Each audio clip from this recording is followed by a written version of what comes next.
Good evening.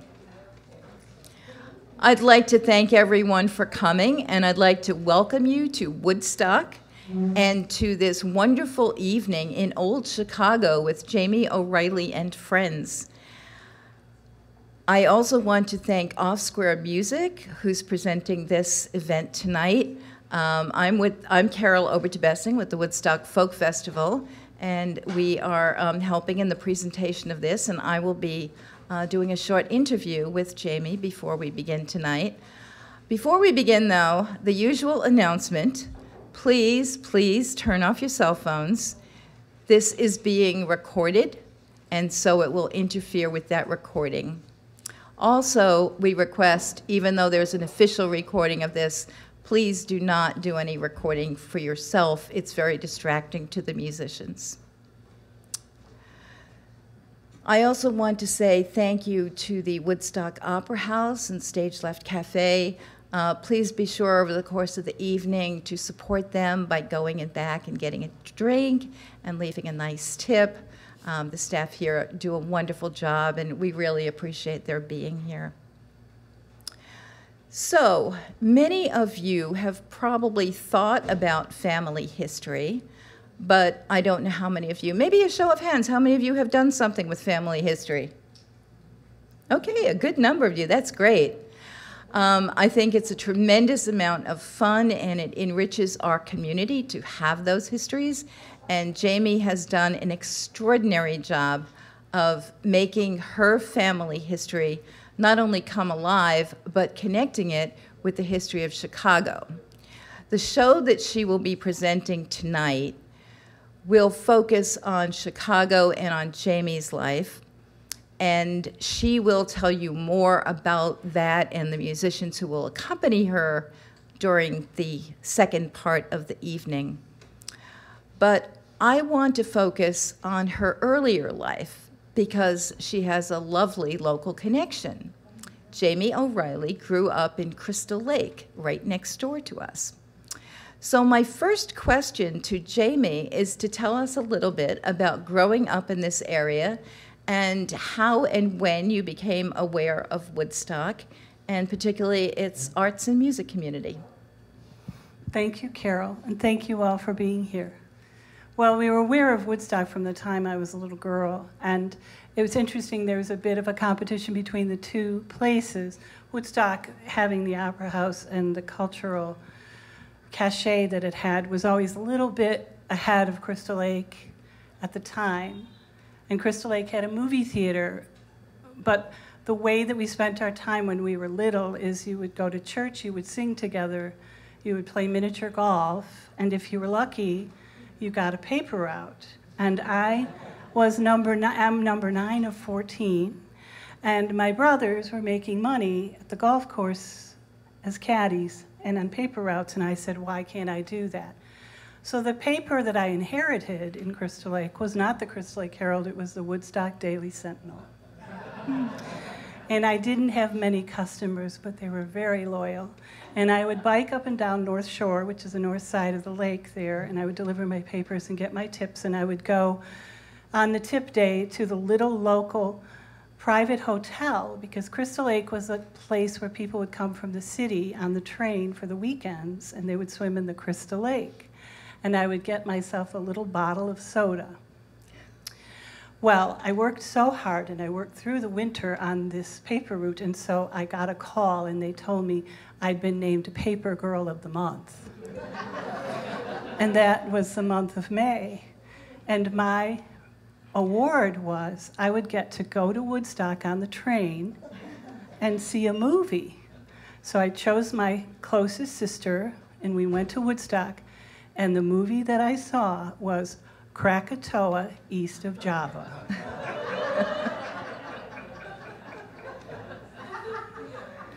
And in those days, the dry cleaners, well, Nick and Joanne, who also grew up in Crystal Lake, they know the dry cleaners would hand out coupons to the movies in Crystal Lake.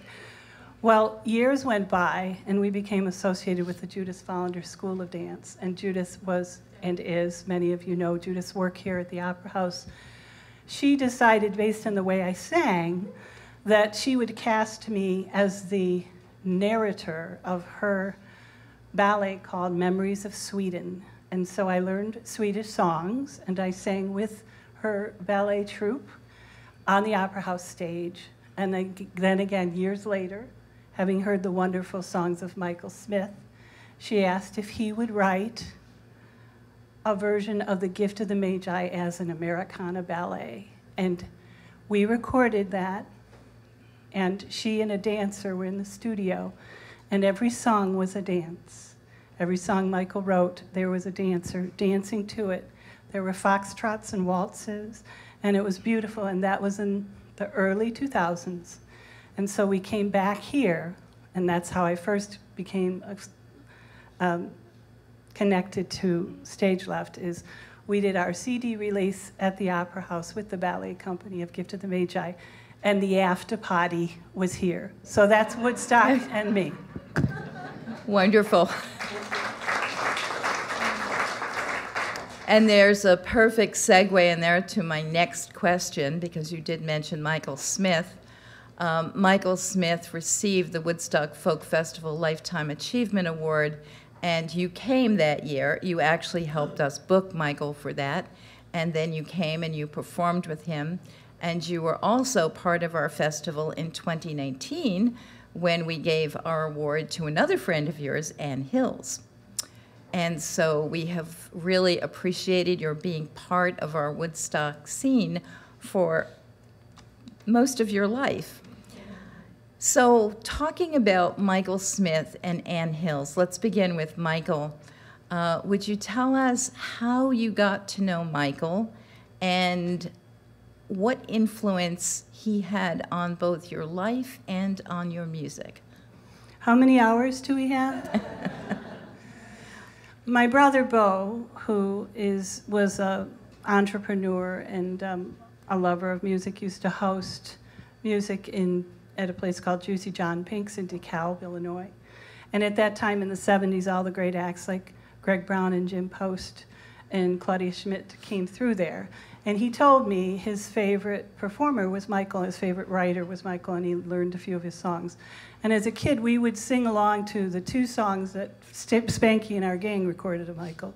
One was the one about the garbage man who gets stoned while he's out on the garbage truck. And the other one was a song from Bird Avenue. So we already knew him by Mike.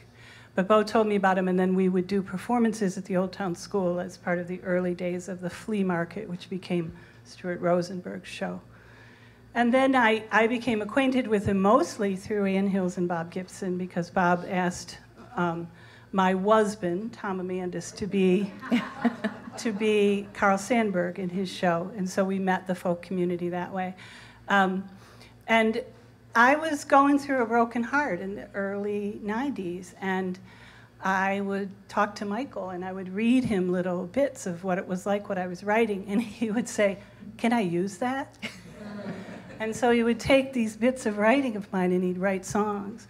And then we just started getting asked to do things, and we did what we called folk cabarets together, because what we had in common, it's interesting talking to Carol, because he had a love for Jacques Brel and that style of European, very earnest, sophisticated songwriting. That was Michael, and I had the voice that was trained, and so we came up with that kind of combination for the music we did, and one of them was our Spanish Civil War show. And then Anne had been my best friend since the Carl Sandburg. She also performed Michael's songs, and they performed on the road together, as you know, and had done a fair amount with the community here. So Anne and I just stayed in touch, and we just did various projects back and forth and back and forth. And I would say, here's the thing about Michael. He never stopped reading. He never stopped practicing. He never stopped thinking. He forgave himself his life as he was dying. He was very clear-headed, and he said he had a perfect life, and he said he was treated well by all of you, and you appreciated his gifts, and he appreciated you, and that's what I'll say about him. You have been active on your own and also with Michael in both music and theater. Could you talk for a little bit about the differences and the similarities and how maybe your experiences in one may have influenced the other? Oh, great question.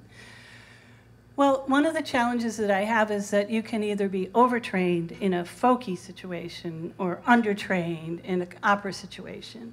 And the truth was that what I was interested in, am interested in, is the world's people. So in order to understand history, I found myself learning languages and learning the songs of various cultures. And I've counted, I believe I can now sing in 13 languages. I don't speak in them all, I speak in Spanish. But I would say that the way that I approach my singing is because I have a full, rich voice, I try to embody the story of the person. And then I just get lost. So the type of singing that I do is done for myself because I get absorbed in it and I have a physical, wonderful sense of myself when I'm in my body singing. It's like people telling you, you should always dance. We should also always sing. And it is a way to praise the world that you come from and acknowledge the gifts that are around you. So I sing because it makes me happy. That's great. And your music makes us happy, listening to your voice. Thank you. Your so beautiful voice. Maybe talk a little bit more now about your friendship with Ann Hills. I know after Michael passed, the two of you did a concert in honor of Michael. And can you talk a little bit about life since his passing and how the continuing friendship with Ann has gotten you through that period? Thank you. Ann and I walk this walk together, and we talk about what keeps an artist going. And the type of grief that both of us have of losing Michael is acute. But what we both share is that he talked to us enough about what he thought about things and about the books that he read, is that you can hear his response to things. And he would often calm us down and tell us we were okay. And so I think we do that for each other, Ann and I. And right now she's working on a project where she's looking and listening to all the songs that he did with her, and she's going to record some because she doesn't want him to be forgotten. At the same time, Ann is a social worker, and she's a visual artist, a superb visual artist. So one of the things she does when we talk on the phone is she draws. And she draws roots, and she draws trees, and she keeps a garden. And so I would say that what we do is we keep each other interested, and we allow for the fact that we want to make art out of our life. And we want to also accept the fact that we have a legacy. And so I have started gathering things of mine and songs and stories to leave behind so I feel I had worth and importance. And Ann is also a poet, and she's doing a similar thing. So I would say that as dear friends, we walk the walk together, and we also face mortality without the same kind of fear that somebody else might have. And we get that wonderful, wonderful blessing to be able to put it into our work so that we do have a place to express it. And that's probably the best thing that any of us can expect in life, is for someone with whom we can walk the walk, especially in the more difficult times, but also in the happy times. You mentioned Ann's process, that she, her poetry and her drawings. Could you talk a little bit about your process, how you put the show together? I know you've gathered materials from many places, but maybe go into a little more detail about that. Well, my process is very deliberate. As an arts coach for 10 or 12 years, I found that many artists that I spoke to would get stuck, and they'd be stuck not knowing where to go from this idea to something else. And I'm never at a loss for ideas, and because of that, it fuels my work ethic, my discipline. And people like Stephen King will talk about, you go and you sit, in those days, you sit in front of the typewriter and you just start.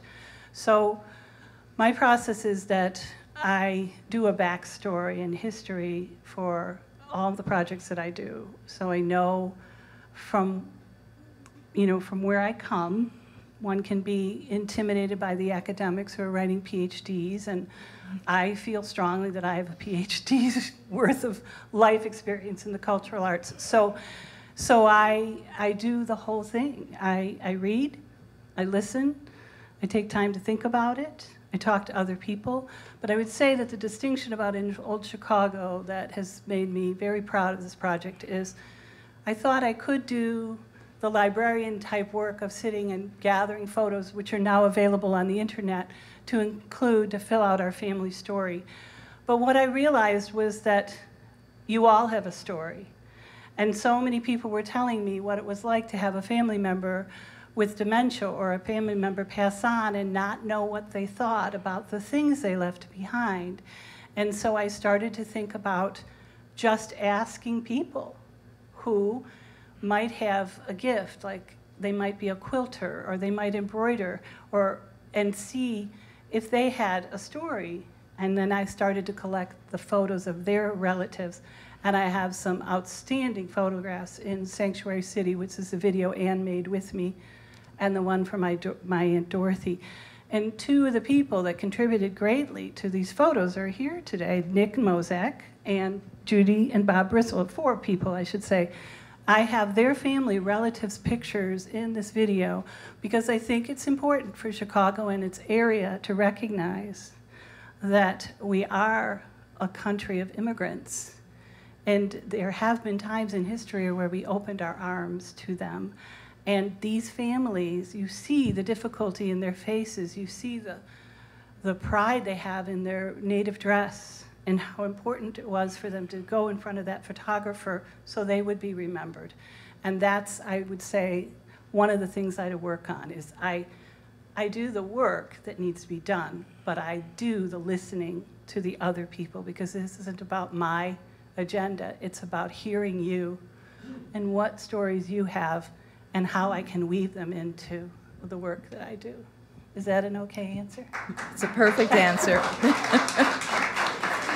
And I hope that's encouragement for all of you to start gathering the materials and put together your stories. I have one final question for you, Jamie. Much of tonight is about history, your personal history and the history of Chicago and the other people whom you have included in your work tonight. I would like to ask you about the future. What are the projects, the journeys that are coming up? And looking even further into the future, what are your hopes and dreams as you move forward?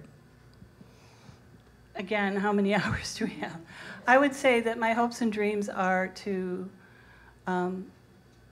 rise to what I'm called to and follow the lead. And so right now I'm talking to the Chicago History Museum. I think in the case of this project that Carol and I have talked about is that it has incredible multi-generational possibility, because you can bring families together, even if it's how they share a recipe or a story, and let people know that it doesn't have to be you sit down on a therapist's couch. You share life together. So I'm looking at how this project can do that, bring it to the communities, use myself as an example of someone who found her imagination and found a way to put it on stage and record it. I also am, in the short term, Peter Swenson, who's my guitarist for many years, is editing a recording of the show so that we have it available for families and for, we recorded at WFMT for families and for libraries. And then from that, we will have a separate CD called Legacy that's just me singing the songs. And we have postcards available because we're taking pre-orders for that. So I have a CD project in front of me. I have a proposal into the Chicago Historical Society, and I'm talking to somebody who works with aging people about creating the Legacy project. But I can't do it alone. And as the people who I know will tell you, I do too much as a producer. So I'm very happy to do things with people and to sing your funerals. I think it's important to share the value of a life, and it's an honor for me to be able to participate in that. So those are a few things about the future. Thank you, Jamie. And before we close this part of the evening, I'd like to invite you to do a song that I understand is connected to both Michael and Anne, as well as your own life. Thank you, Carol. And this is the first song that Anne learned the chords to when she started to play guitar for herself of Michael's. And I've always sung it because to me it is Woodstock. It is a Woodstock Square, it is families, it's a beautiful song, and we include the melody of it in the show that you're about to see. But this is the actual story, and it's about Michael Smith's grandfather. He was from a mining community in Pennsylvania, and he romanticized their past. He had a grandfather who didn't talk much to him. You can hear his story about that on Songs from a Catholic Childhood, which is a CD I did bring with me today, because he was a shy boy and he was a reader, and so he read this into the story of his relations, and Anne happens to also live in Pennsylvania, so it's a song that's near and dear to her, and for me to sing it for the folk festival people is important because we really value the music that everybody's doing here. So let's have a round of applause for the folkies here in the festival.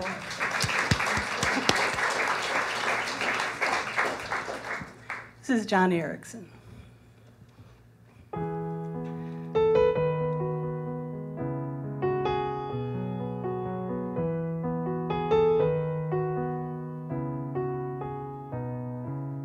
When I was a young girl, our village was small.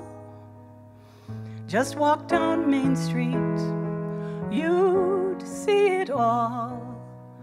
There's our front porch where the young men would call with their banjos and roses. Oh, the summers and winters, how quickly they passed, and our granddaughter came to our house.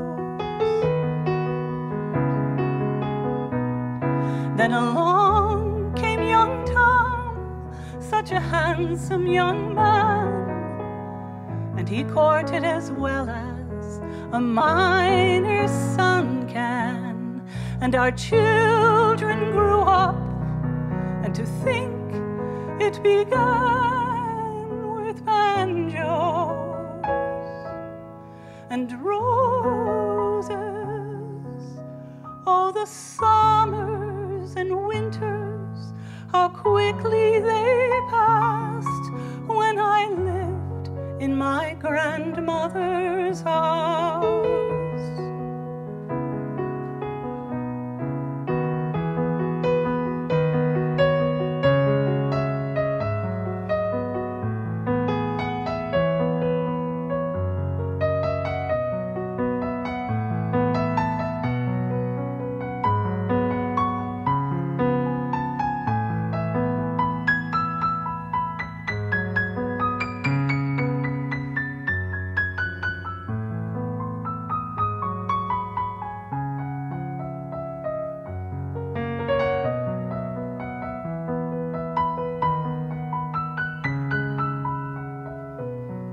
Now the young men come call with their long shaggy hair, and they talk on the front porch as if I'm not there, and they dance to their records, and I'm wondering, where are the banjos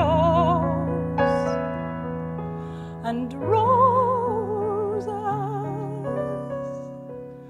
But my granddaughter smiles just the way that I did when I lived in my grandmother's house.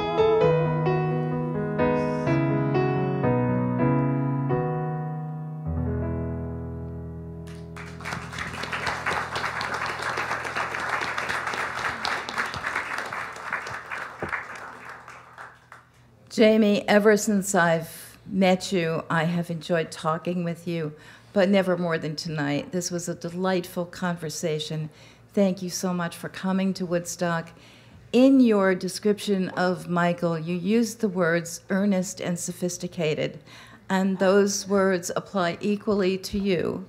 And I think it's your earnestness that really makes the people and the places that you sing about come alive. I mean, couldn't we all feel that we were in that house and with the people? And this is a real gift. And we're looking forward to hearing more of the stories and more of the music.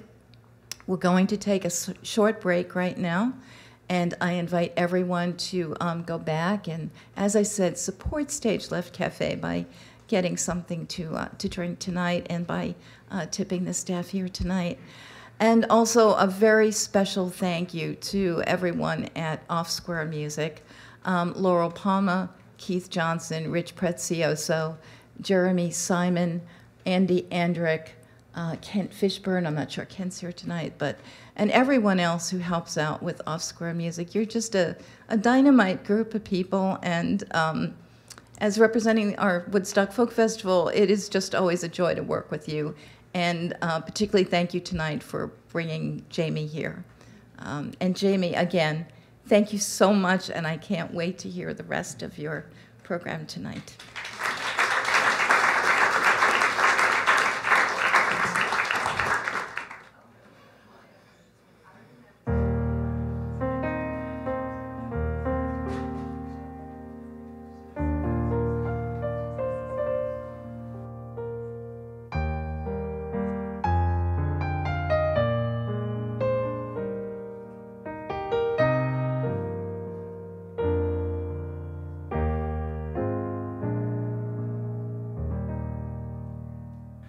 Once in the dear dead days beyond recall, when on the world the mist began to fall, out of our dreams that rose in happy throng, low to our hearts love sang an old sweet song. And in the dusk, where dwells the firelight's gleam, softly it wove itself unto our dream. Just a song at twilight, when the lights are low, and the flickering shadows softly come and go. Though the heart be weary, sad the day and long, still to us at twilight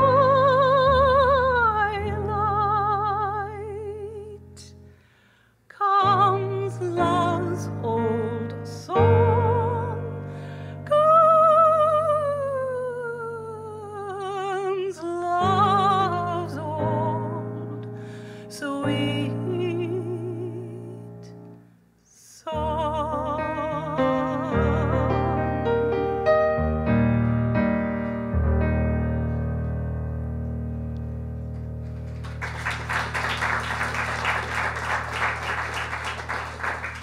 And now I would like to welcome to the stage Judi Cogan Heikes, Christopher O'Reilly, Victor Holstein, John Erickson, and this is in Old Chicago.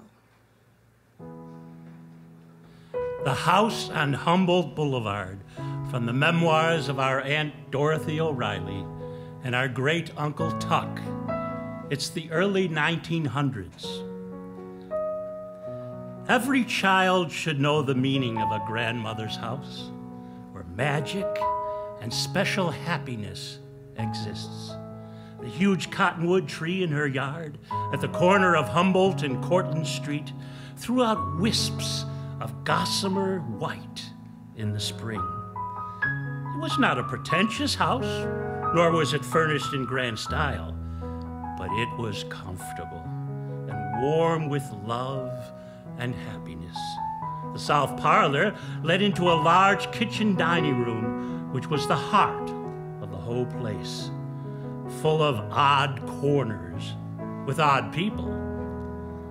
as its favorite guests, spouting poetry and music and youthful philosophy from all its old pores till the gray hours of the morning, harboring many tellers of true but unbelievable stories of the four heavens and the four hells. A delightful, unforgettable house it was. So we came up with the idea of Voices of Old Chicago because as I was investigating our city and the flack that has been going on about who has a right to be here in this country, I really embraced the great tradition that is Chicago and Chicago's immigrant culture, of which there are many, many years, and for very many combinations of folks doing their own things, sharing their trades, building our churches, they were building our roads, building Chicago. And so this project began. These are some of the stories of my feisty, formidable relatives in the early 1900s, including my great-aunt Nell O'Reilly Tucker, my great-uncle Tuck, Irwin St. John Tucker, my great-uncle Tex, my grandfather James, my great-aunt Mame, and my Aunt Dorothy. In the early part of the 1900s, around Humboldt and Cortlandt Avenue in Chicago, my Irish-American ancestors began this tradition, the tradition of the salon, in which they invited people from all over the city, from various ethnic groups in many countries to come and gather and share information, music, literature, and stories. And I picked up this tradition in the early 1990s and have continued it as Root Salon. So the other reason that I'm singing these songs now is coming out of the long COVID winter and the many losses that I experienced, finding a way back, which includes music. My first job in Chicago was at a law firm across the street from the Art Institute, where I spent my lunches. I took my first voice lessons at the American Conservatory of Music down the street on Michigan Avenue for a summer. And then, after a year of that nonsense, I decided to enroll in DePaul University School of Music, where I received a degree in voice, and I haven't left the city since. From the Song of the Lark by Willa Cather. She realized that there were a great many trains dashing east and west on the face of the continent that night, and they all carried young people who meant to have things.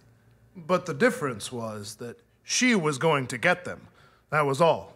Let people try and stop her.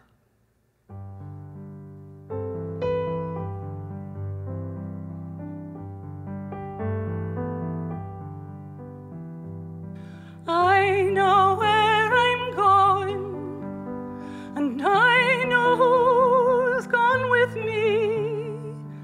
I know who I love, but the dear knows who I'll marry. Well, I have stockings of silk and her shoes of fine green leather, combs to buckle my hair, and a ring for every finger. Some say he's bad, but I say he's bonny, the fairest of them all, my handsome, winsome Johnny. Feather beds are fine, and painted rooms are bonny, but I would leave them all to go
Chicago in the early 1900s was exploding with people and possibilities, with the 1893 World's Fair putting the city on the international map and the Illinois-Michigan Canal opening up commerce to the Mississippi. The canal dug mostly by Irishmen. By the turn of the century, Chicago was one of the 5th largest cities in the world, with a population of over 1.7 million. My grandfather, James, a union electrician, helped transition the city from gaslight to electric. The first Chicago literary renaissance saw an emergence of writing between 1910 and the 1920s, and among the writers, the editors, and the critics were Harriet Monroe and her poetry magazine, Margaret Anderson of the Little Review, writers like Upton Sinclair, Theodore Dreiser, Edgar Lee Master, and the poet of Illinois, Carl Sandburg. In the vaudeville years of the 1890s into 1900, before amplification, popular song was heard in the parlor and the music hall and the union hall.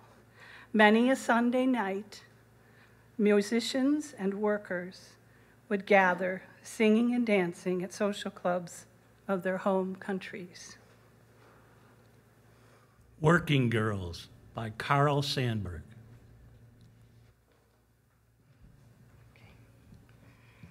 The working girls in the morning are going to work, long lines of them afoot amid the downtown stores and factories, thousands with little brick-shaped lunches wrapped in newspapers under their arms. Each morning, as I move through the river of young women life, I feel a wonder about where it is all going.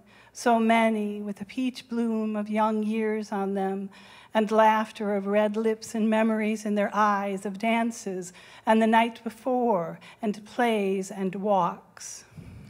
Green and gray streams run side by side in a river, and so here are always the others, those who have been over the way, the women who know each one, the end of life's gamble for her, the meaning and the clue, the how and the why of the dances, and the arms that passed around their waists, and the fingers that played in their hair. Faces go written, I know it all. I know where the bloom and the laughter go, and have memories, and the feet of these move slower, and they have wisdom where the others have beauty. So the green and the gray move in the early morning on the downtown streets. Neil Hartigan of the vaudeville team of Harrigan and Hart said, "Make songs for the poor and plant roses among the weeds." Chris?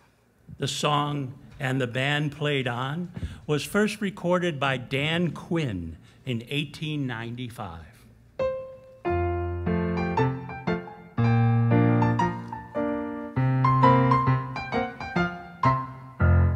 Matt Casey joined a social club that beat the town for style and hired as a meeting place a hall. When payday came around each week, he'd grease the floor with wax and dance with verve and vigor at the ball. Each Saturday you'd see him dressed up in Sunday clothes. Each lad would have his sweetheart by his side. When Casey'd form the first grand march, they'd all fall into line behind the man who was their joy and pride. So Casey would waltz with the strawberry blonde, and the band played on. He'd ride across the floor with the girl he adored, and the band played on. But his brain was so loaded it nearly exploded. The poor girl would shake with alarm.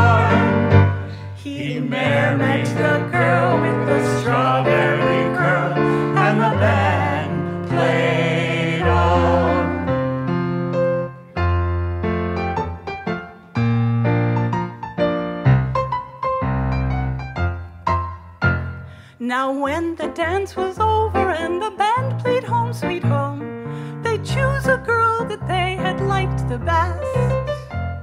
Matt Casey thanked them kindly for the favor they had shown and chose the girl that he had liked the best.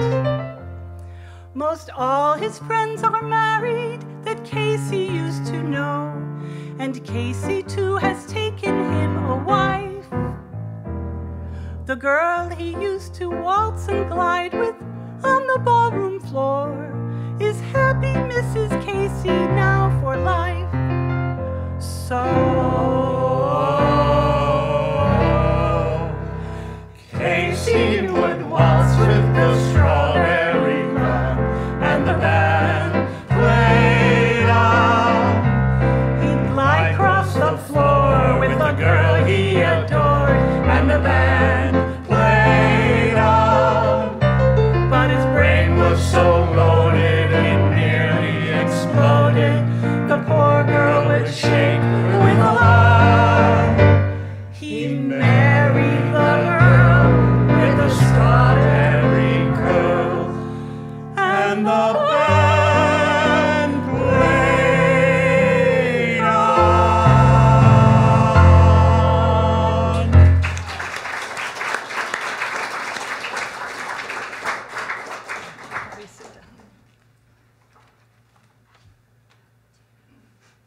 Meet my great uncle Tex O'Reilly. It was 1898. War with Spain and Cuba had been declared, and I felt I must go. Remember the Maine. From coast to coast, America was swept by the hysteria of war. I announced my intention of enlisting to my parents, who declared that a boy of 17 was too young to endure the hardships of a soldier's life. I disagreed with them. Was I not 6 feet tall? And had I not learned to ride and shoot on a Texas ranch? Crowds surged along the sidewalks. A military band came swinging down the street playing A Hot Time in the Old Town Tonight. A volunteer orator mounted a box on the corner of State and Madison and delivered an impassioned tirade against the Spaniards. Half running, I made my way along West Madison Street to the Army recruiting office. I knew a boy under 21 years wouldn't be enlisted without his parents' consent. A little gray-haired sergeant barked questions. What is your age? 21? Date and year of your birth. August 15th, 1876. It makes you 22. Don't you know your own age? 22, it is my mistake, sir. Of the 18 men who signed the roll that morning, only 6 passed the examination. Much to my delight, I was one of the lucky ones. Tex would go on to fight in Cuba, the Philippines, teach English in Japan, and to be part of the international police force in Shanghai, China, after the 1901 Boxer Rebellion. One early dawn, walking my beat along the Bund in Shanghai, a section forbidden by Chinese to enter, I spotted a man seated with his back to me, dressed like the locals. I told him to move on. Then I saw that I had made a mistake. He was not Chinese. In fact, he was a missionary. For years, he'd labored in the far-back hinterland of China. Driven out by the Boxer Rebellion, he'd come to Shanghai. For the first time in 20 years, he was with those of his own home country, Scotland. I came here last night and heard a phonograph playing Annie Laurie. It has been many years since I have heard that song. I came this morning hoping I'd hear it again.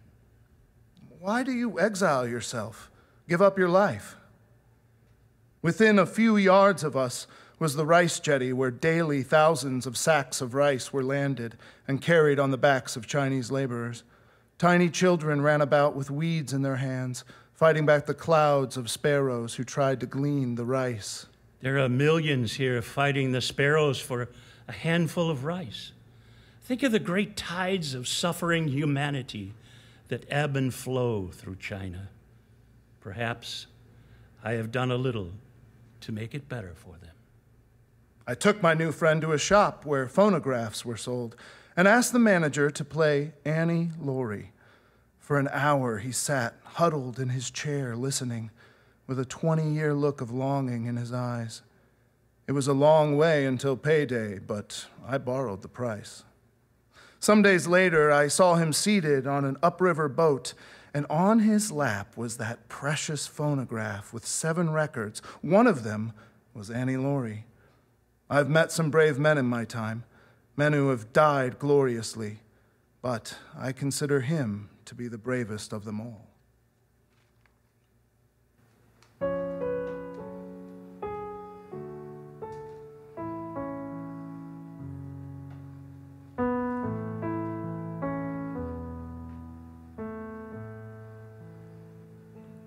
Maxwellton's sprays are bonny when early fares dew, and 'twas that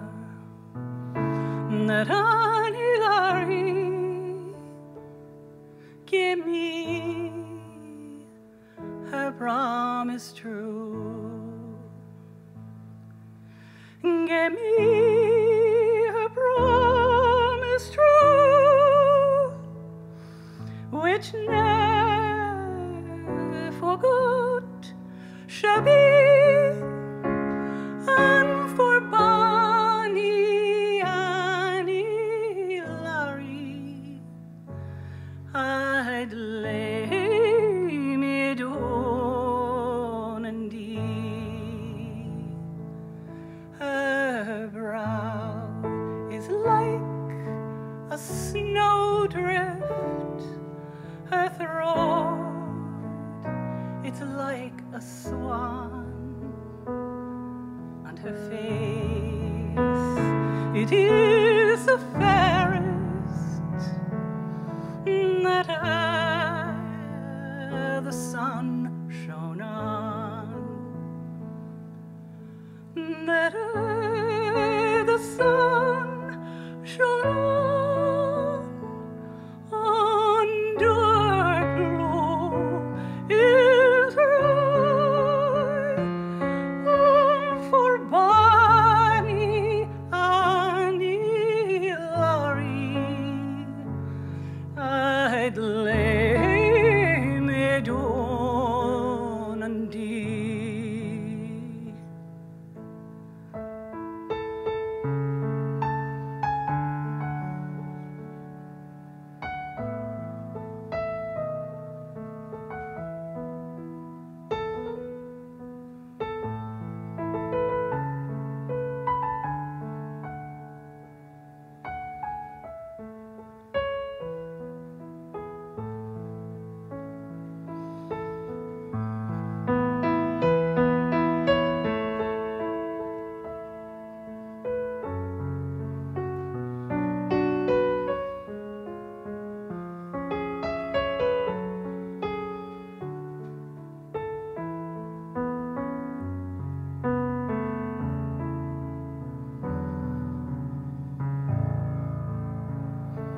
Like dew in the gowan mine is the fall of her fairy feet, and like wind in song or sighing, her voice is low and sweet. Her voice is low and sweet, and she's all the world to me. And for bonny Annie Laurie I'd lay me down and dear.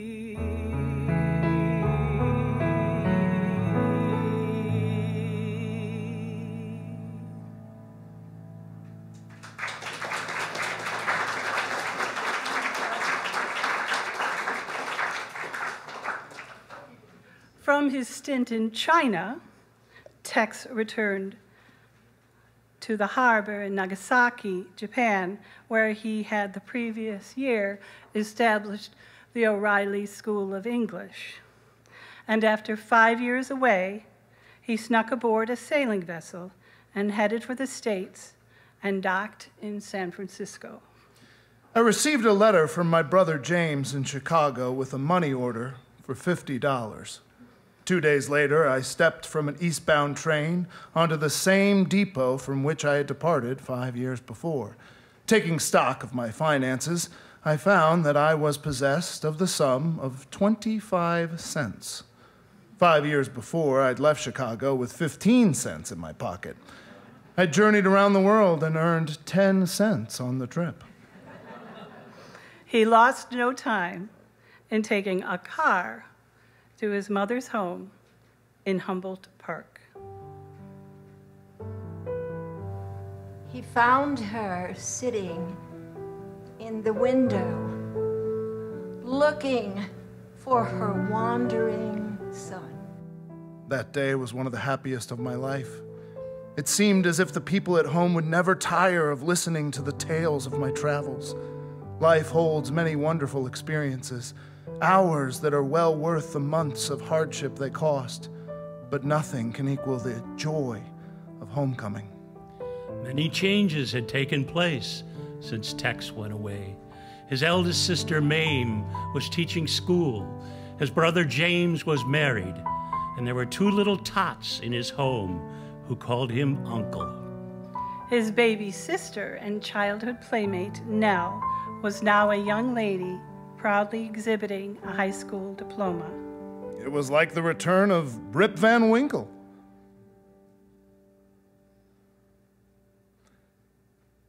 As usual, my first problem was to find a job.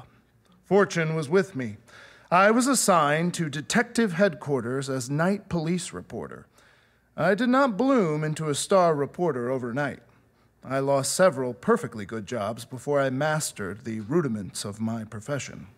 The O'Reilly Tuckers would go on to write for and be editors of Chicago newspapers for 100 years, including the Inter-Ocean, Christian Socialist, Daily Socialist, Herald American, Chicago Daily News, the Sun-Times, and the Chicago Tribune. Meet Irwin St. John Tucker, whom we called Uncle Tuck, our great-uncle, husband of Nell.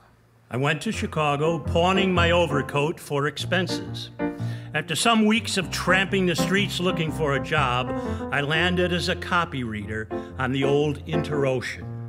I rented a bare, narrow little room on the south side at Groveland and 31st for $1.25 a week. That first bare, narrow little room, and during that terrible Chicago winter, this harsh climate, all-pervading dirt and grime, endless noise, and total lack of that gay spirit of enjoyment of life crushed one with its gloomy weight. Once, when I was working at the Inter-Ocean, I was quoting from the Song of the Alamo. A tall, lanky, 6'4" rewrite man overheard it. Sitting on my desk and rolling a cigarette with one hand, he said, That's my country. Come out and meet my folks. The man was Tex O'Reilly. Edward S. O'Reilly. Tex was known widely over radio and in the book world as a soldier of fortune. At that time, he was just an unbelievably long and thin ex-soldier. He wrote many stories I edited, and we swapped experiences. And one day, Tex invited me out to dinner at his house. Characteristically, he forgot all about it. And that night, he ate a hasty early dinner and went off to ride in the 101 Ranch Show. When the guest arrived, the host was gone. The door was opened by his sister, Ellen Dorothy, a slender girl, dark-haired and gloriously brown-eyed, who laughed merrily at my predicament. Tex had bragged about his home-cooked dinners, so in anticipation, I hadn't eaten little all day, and then found dinner was over. Nevertheless, his sister invited me to take what was left: cold boiled potatoes and cold sliced ham.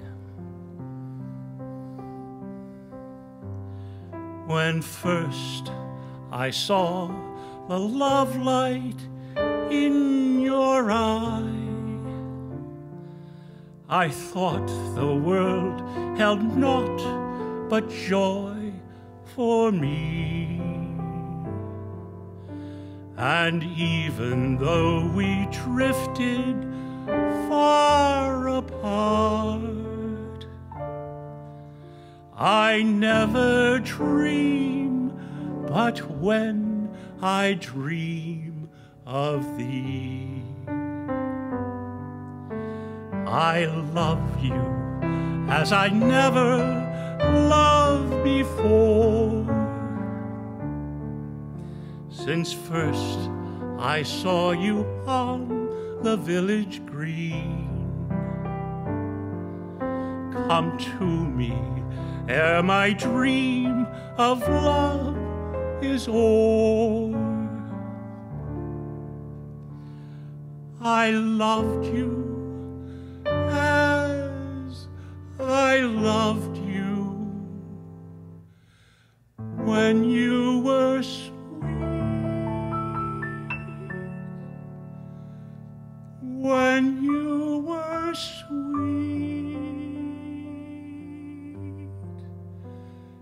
16.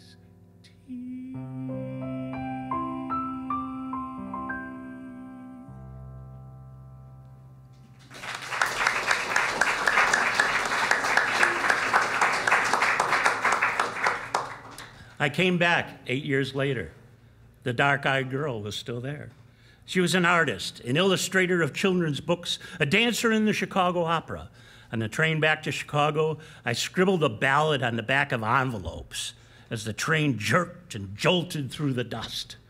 The first person to whom I read it was the little dancing artist in a studio on Ontario Street in grimy Chicago. That's my great aunt now, Ellen Dorothy, who used the name Eileen Dew. She studied in the early years of the School of the Art Institute, a dark-eyed beauty with long black hair. She was cast as a heroine in portraits painted by her peers. She went on to illustrate books, including Stevenson's A Child's Garden of Verses, now wrote and published poetry for 40 years.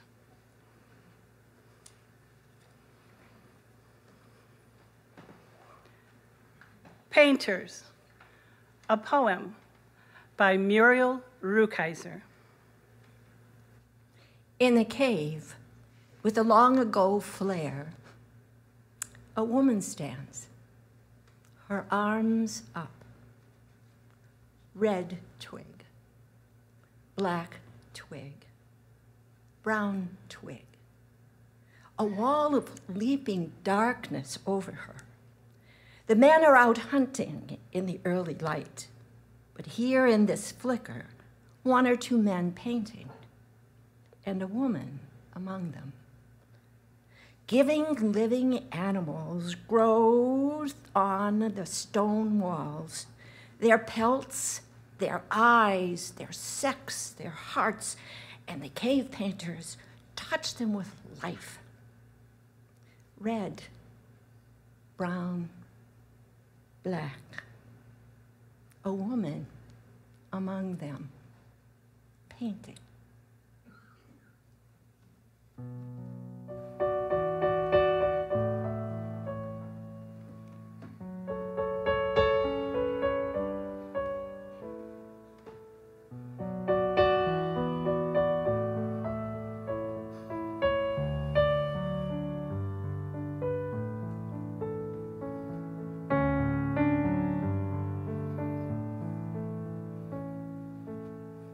She leaves her slippers at the door. and places irises and yellow daisies in the stone vase on the stone floor. She undresses and she sits for hours in the garret, in the garret. They taste the pomegranate and the pear. Ah, the irises, the yellow daisies, all caught up on the chipped red plate. The Roma cry below on the stair in the garret, in the garret. She tips the wine glass to her lips. Ah, the irises, the yellow daisies, her lips are red as the plate that's chipped. He thinks she is a painting in the garret, in the garret. In the evening when they lose the light, ah, the irises, the yellow daisies, she bathes in lavender before the night. The Roma say to sigh above in the garret, in the garret.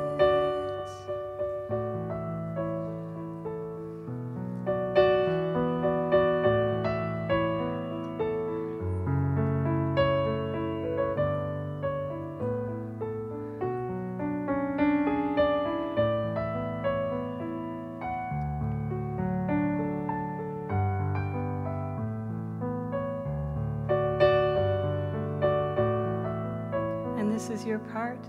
La la la la la la la la la la. La la la la la la la la la la. La la la la la la la la. And ooh, ooh, in the garret, in the garret. In the garret.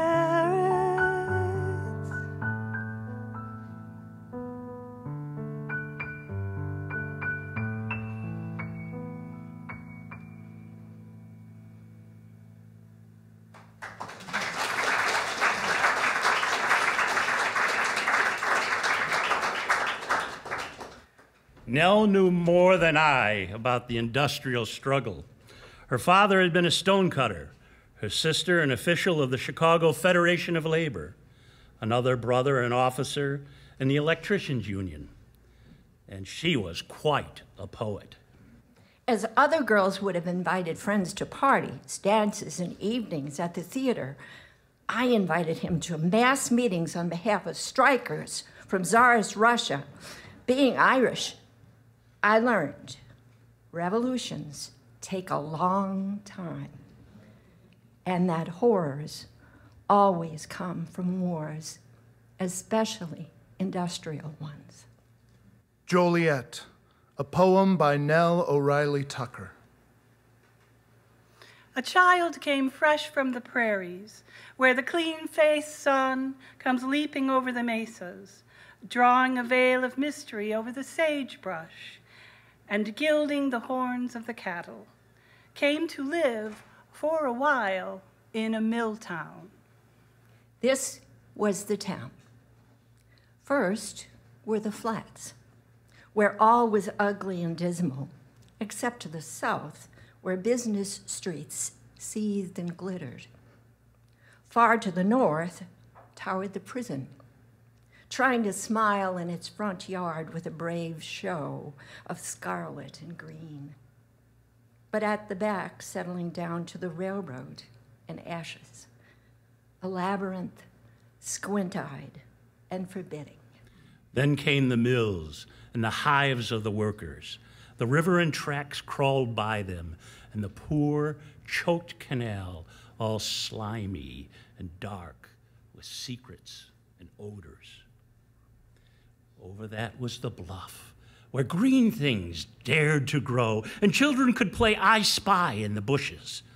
Above these rose the hill, with stately big homes of citizens most respected, mill owners and bankers and brewers, aloof, serene, unmolested. But the mills, there was the soul of the place. For they were wonderful at night. For one lucky enough to live on the bluff, looking down on them not too close.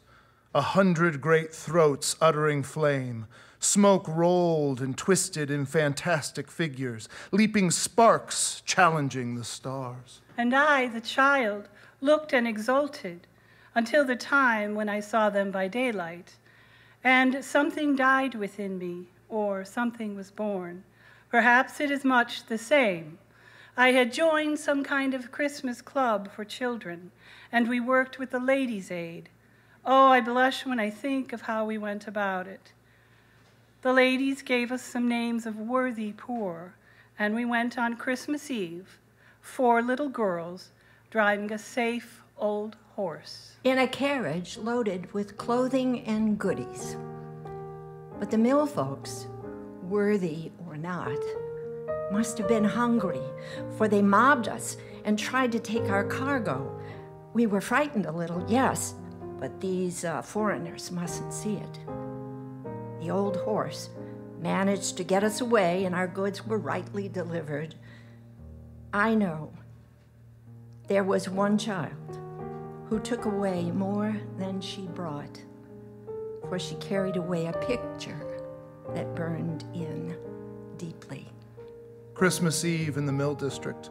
Cinders and snow intermingled, soot sifting slowly down, children half-clad and stolid, women desperate and unlovely, houses dull-eyed and hopeless, mills like a minotaur sprawling, ever demanding more victims. And the child, fresh from the prairies, remembered the lady mesquite shaking her feathery flowers in the clean-scented breeze while a mockingbird sang in her branches, while here, snow and soot were fighting for the mastery, with ever the soot triumphant. Always after, this dreary scene came back with the sound of the accident whistle, and it gave new terror and meaning. There was a curious custom they had there. When a man at the mill was killed or terribly hurt, they blew a certain whistle, like a wail it was, from the inferno. The children heard it at play, and suddenly ceased their chatter. Some of us crossed ourselves and murmured a prayer for the soul departed.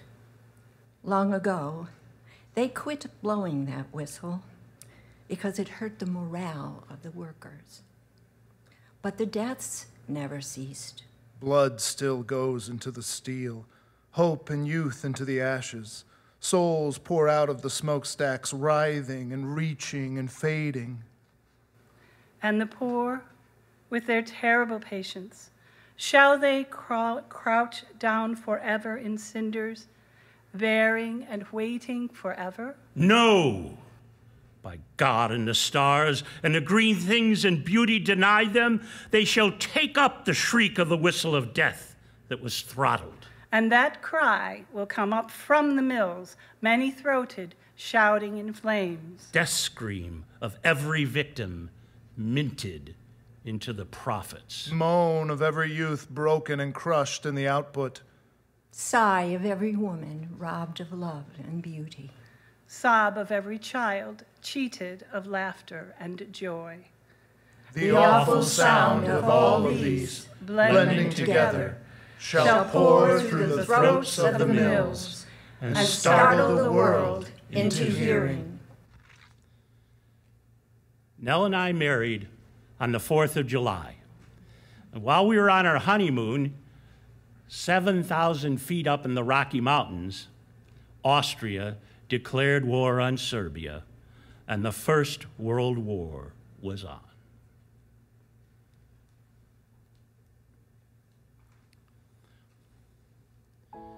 The Harbor, a poem by Carl Sandburg.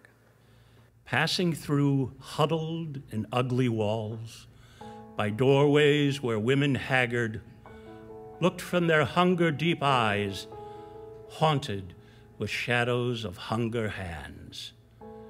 Out from the huddled and ugly walls, I came sudden at the city's edge, on a blue burst of lake, long lake waves breaking under the sun, on a spray-flung curve of shore, and a fluttering storm of gulls, masses of gray wings, and flying white bellies.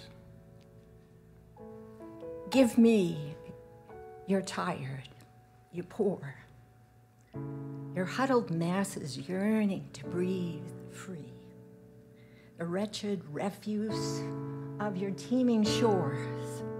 Send these, the homeless, the tempest-tossed, to me. I lift my lamp beside the golden door.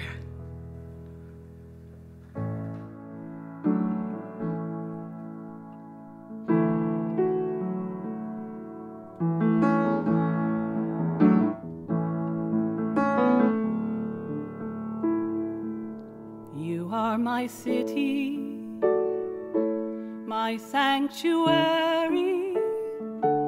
Your buildings cradle me, warm in their light. They glitter like jewels.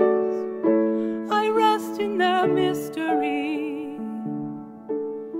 Sheltered, protected, and safe from the night.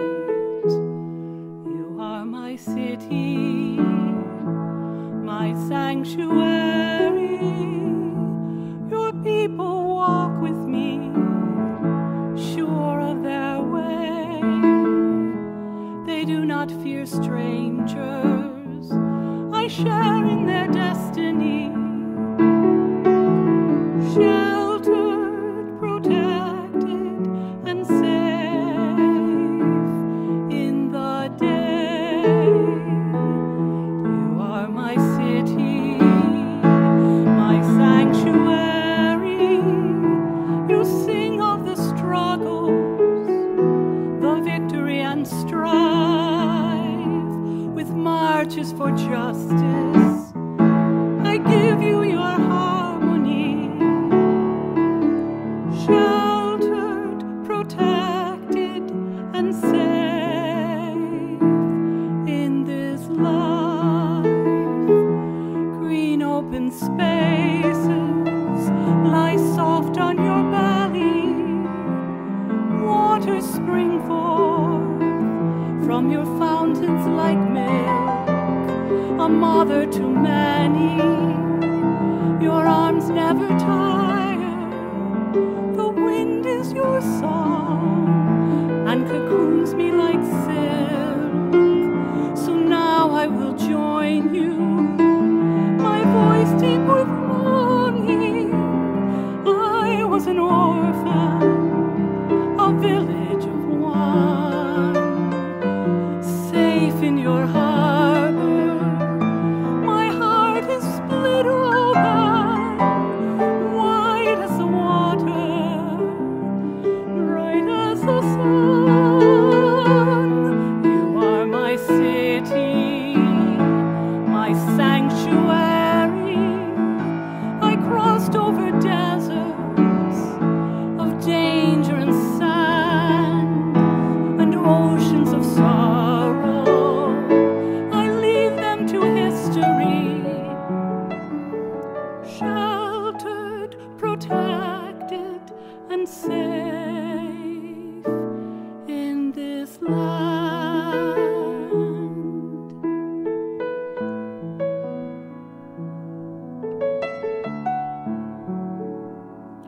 You are my city.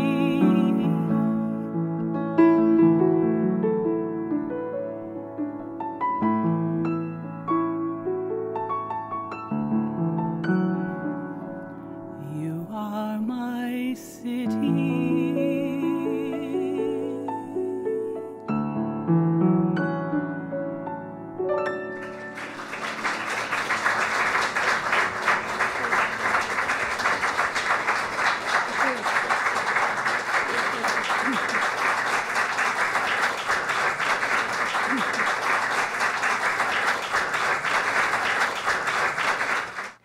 We're going to start the second half of the program, and aren't they just fun relatives to write about? I mean, my goodness.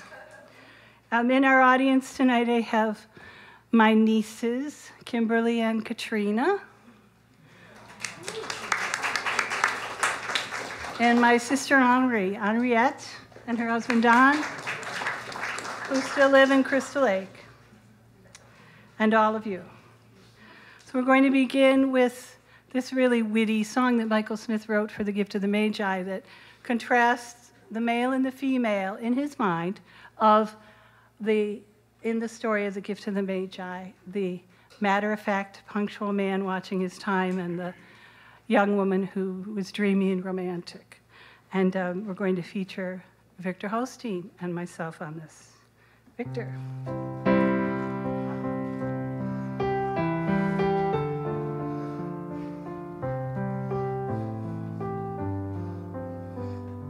"19 and 5, never knew such modern times. Trolleys and telegraphs, electric lights, and you can read your morning paper in the middle of the night. The gramophone, the motion picture machine, it's like living in some Jules Verne dream. Each town a metropolis, throbbing with power, and those right boys down at Kitty Hawk going 40 miles an hour. No, you can't get much more modern than that. Ladies and gents, hold on to your hats. It's clear that very soon there won't be one blessed thing left to invent. 19 and 5, what a year. What do you want? You want egg in your beer. I think it's all downhill from here. Let's have an old-fashioned Christmas, even though it's 19 and 5. When I hear sleigh bells ring, modern times don't mean a thing. Christmas is real and alive.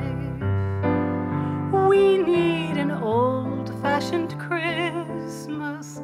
Let's agree, you and me, to make a start.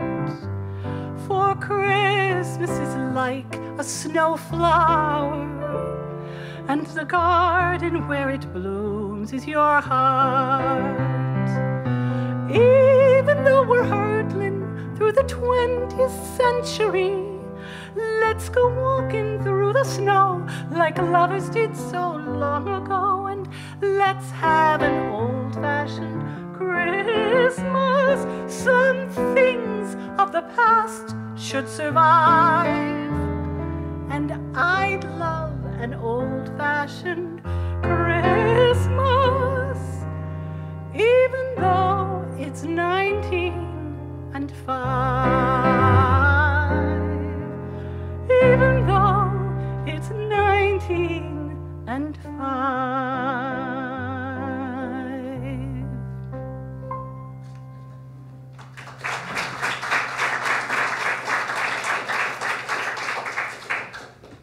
As I investigated the history specifically of the Irish-American side of my family, the truth was that the Irish coming over on the boats were not welcome here. And it was typical for a family back in Ireland to send one of their children ahead to send back money, which happens all over the place with many countries and many traditions where families do this. And in the case of the Irish coming here, the disparaging phrase that was used was "no Irish need apply." But even further, when it came to finding your domestics, they would say, "no Bridgets need apply."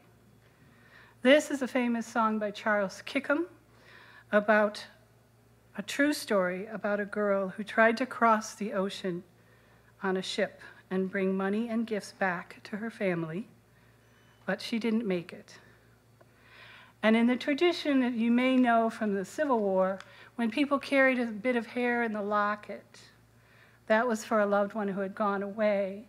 but oftentimes in their mourning, they would take the hair, the braid perhaps, and they would make jewelry, and it was called mourning jewelry.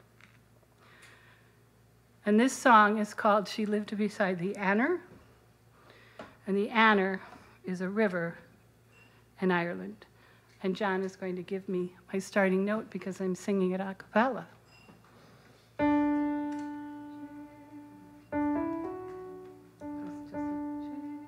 She lived beside the Anner at the foot of Slieve na Mon, a gentle Irish colleen with mild eyes like the dawn. Her lips were dewy rosebuds, her teeth were pearls rare, and a snowdrift 'neath a beechen bough, her neck and nut brown hair. How pleasant 'twas to see her on a Sunday when the bell was ringing with its mellow tone, lone wood and grassy knell. And when at eve young maidens strayed the river banks along, the widow's brown-haired daughter was the loveliest of the throng. Oh, brave, brave Irish girls, we well may call ye brave. Sure the least of all your perils is the stormy ocean waves, when you leave your quiet valleys and cross the Atlantic foam to hoard your hard-won earnings for the helpless ones at home. Send word to my dear mother, say we'll meet with God above, and to tell my little brothers now I send them all my love.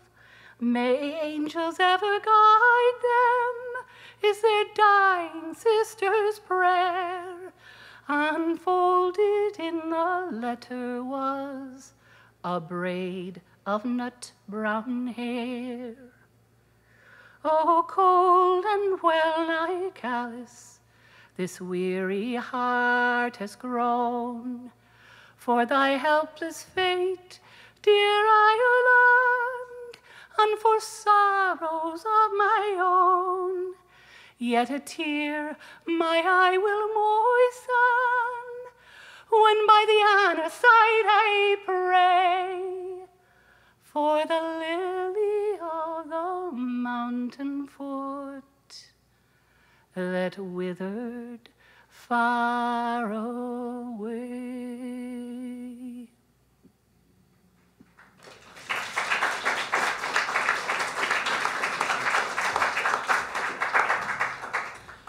The Passing of the Gale, a poem by Ethna Carberry. They are going, going, going from the valleys and the hills. They are leaving far behind them heathery moor and mountain rills. All the wealth of hawthorn edges where the brown thrush sways and trills. They're going, shy-eyed colleens, and lads so straight and tall, from the purple peaks of Kerry, from the crags of wild Emal, from the greening plains of Mayo, and the glens of Donegal. They are leaving pleasant places, shars with snowy sands outspread, blue and lonely lakes a-stirring when the wind stirs overhead. Tender loving hearts that love them, and the graves of kindred dead. Oh, the cabins long deserted, old memories awake. Oh, the pleasant, pleasant places. Hush, the blackbird in the brake. Oh, the dear and kindly voices. Now their hearts are fain to ache. They're going, and we cannot bid them stay. The fields are now the strangers, where the strangers' cattle stray. Oh, Kathleen Ní Houlihan, your ways a tarny way.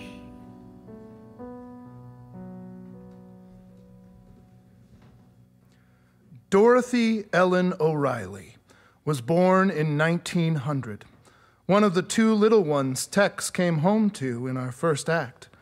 A fine singer, pianist, and piano player, she chose a career as a kindergarten teacher, where she taught for 40 years. In the summer of 1909, Great Aunt Mame rented a large house at Saugatuck, Michigan. Aunt Dorothy said, "I love the trips across the lake on one of the steamers that plied between Chicago and Saugatuck for the summer season. One evening, a group of us was standing in the corner, the entrance of the big dance pavilion, watching the crowd dancing. I kept inching my way closer in the barrier at the edge of the dance floor, trying to get a close-up view. A family friend, noticing me, said, 'Dorothy, don't be a piker. If you want to go in, just pay for a ticket, but don't be a piker.' I blushed a tomato red. It was a wonderful summer."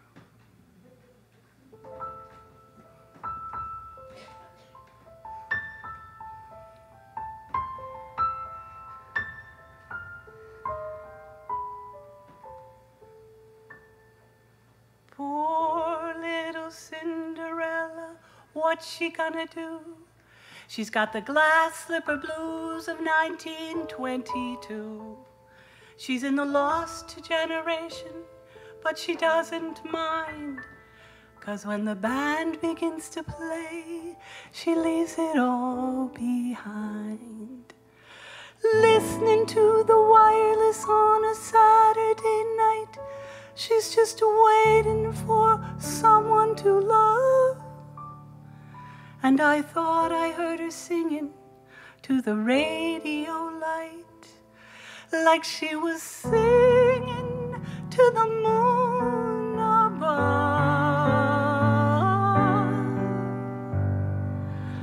I wish someone would take me dancing. When I hear that jazz music, can't make these shoulders behave. I need somebody sweet romancing. When I hear that jazz music, can't make these shoulders behave. He doesn't have to be the Sheik of Araby, a Gatsby or Earl, long as he's got that rhythm. I'm the original, I don't care, girl. I wish someone would take me dancing. When I hear that jazz music, can't make these shoulders behave.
of Michael Smith's, of course.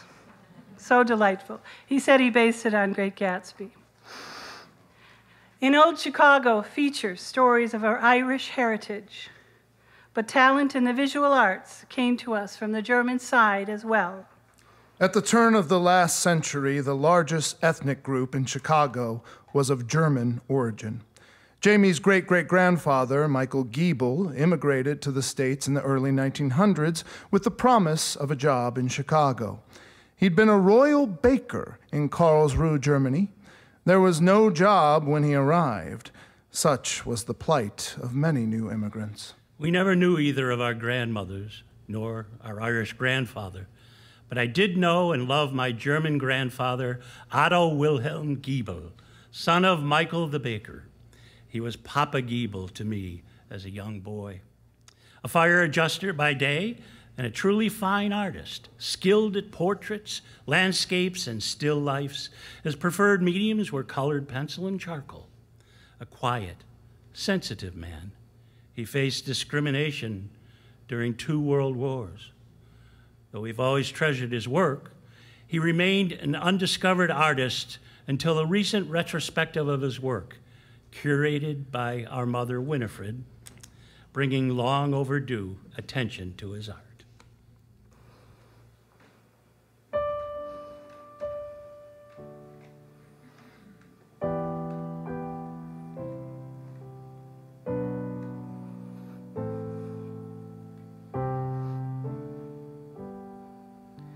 The brush of John Dale sang a song of life worth living. He's so lonely, lonely, and yet so forgiving. For he had a world of paint, of brushes and bright colors, and on corners, corners, he sold the work to others.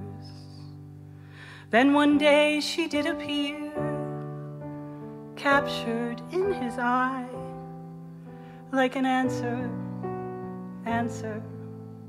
to the question why. And he would hurry up to catch her each time she passed his corner, so quickly, quickly, he scarcely could adorn her. Then one day she stopped to look. He hid her picture with another and pretended that he did not love her. She moved shortly after, and she was married in the spring. Left him waiting, waiting. He didn't see her again.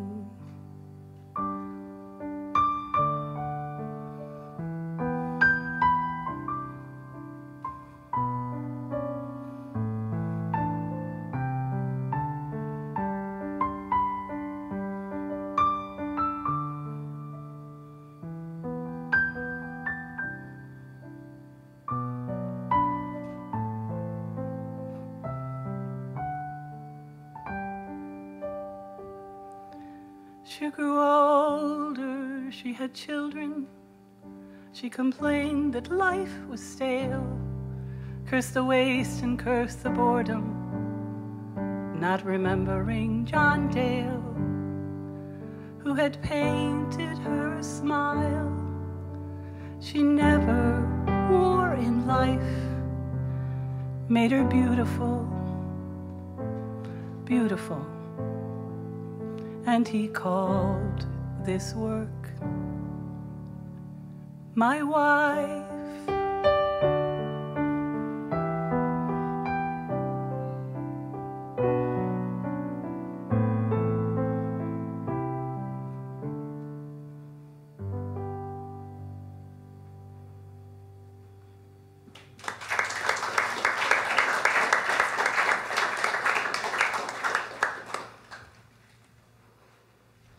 We grew up listening to our mother Winifred read poems from Silver Pennies, a children's book our Aunt Dottie gave us.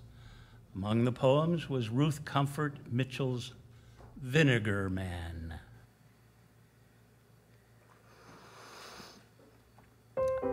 I like to think of this song as an introduction to the idea of ancestors and artifacts. And this beautiful melody, which was written by Tom Amandus and arranged for us by Peter Swenson, tells the story of what, every town has a Boo Radley. And in this story, it's a man that the kids teased growing up. Michael Smith had a song called Crazy Mary. They didn't know anything about him, and when he passed away, there was no one to leave his things to. And what he left behind was a collection of jars of chow chow, which was a relish that later became one of the food staples along with ketchup and hot water during the Depression. But he also left a box of memorabilia, and you'll find out in the story how his heart was broken. So remember that your things mean something, and what you leave behind can mean something. Take time to write about it, to share about it, to come together, to tell your stories. You are worth it, and the things you've made are too.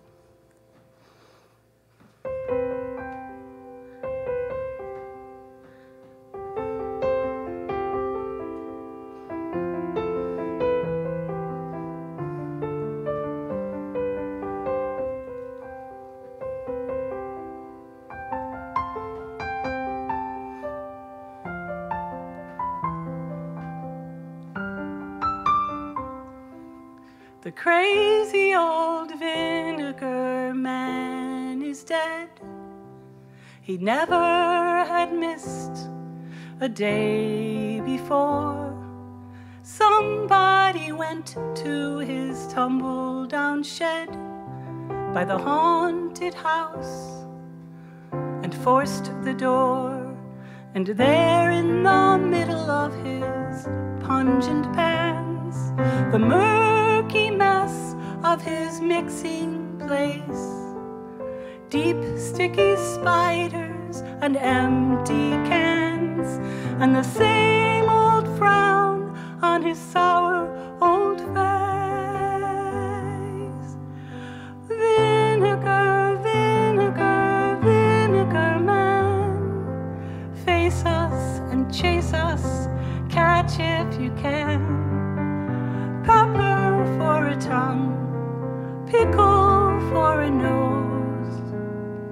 Stick a pin in him and vinegar flows. Glare at us, swear at us, catch if you can. Ketchup and chow chow and vinegar man.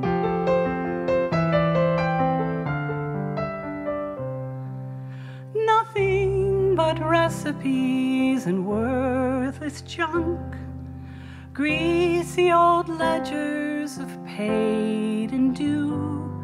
But down in the depths of his battered old trunk, a queer, quaint valentine torn in two, red hearts and arrows and silver lace, and a prim, dim, lady-like script that read, "Old vinegar man with the sour old face, with dearest love from Ellen to Ned.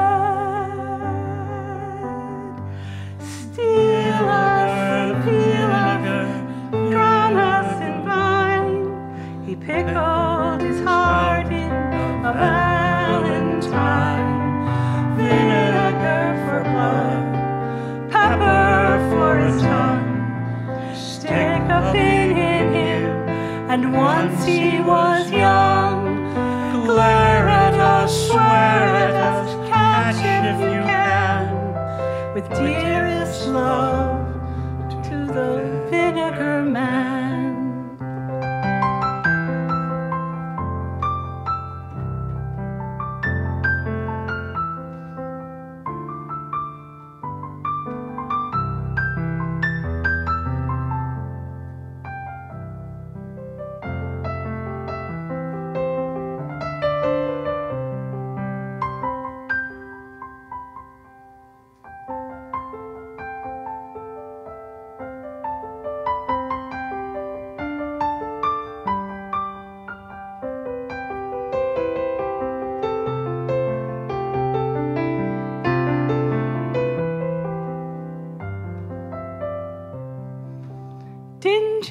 little books of profit and loss.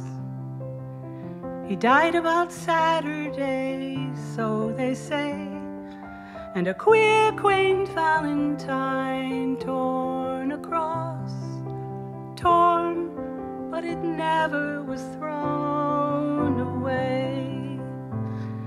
With dearest love from Ellen to Ned, old Pepperton pickled his heart in brine. The vinegar man is a long time dead. He died when he tore up his valentine.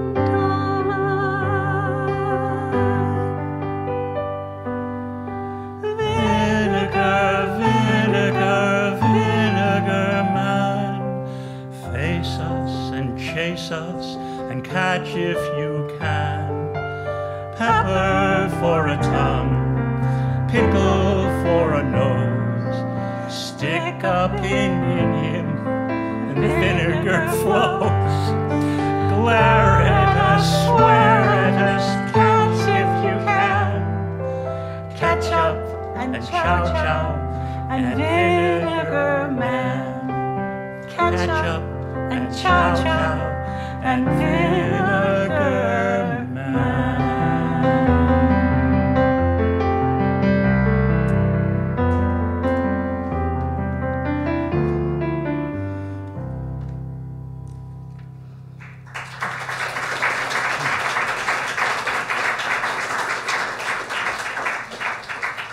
A letter from my great Aunt Mame O'Reilly to our Aunt Dorothy O'Reilly in the early 1920s. Dear Dorothy, I wrote this letter the other night, or rather, in the small hours of the morning. You have not said anything about seeing anyone about your voice. I hope that you will not come home from New York without at least trying to get a hearing and an opinion from someone worthwhile.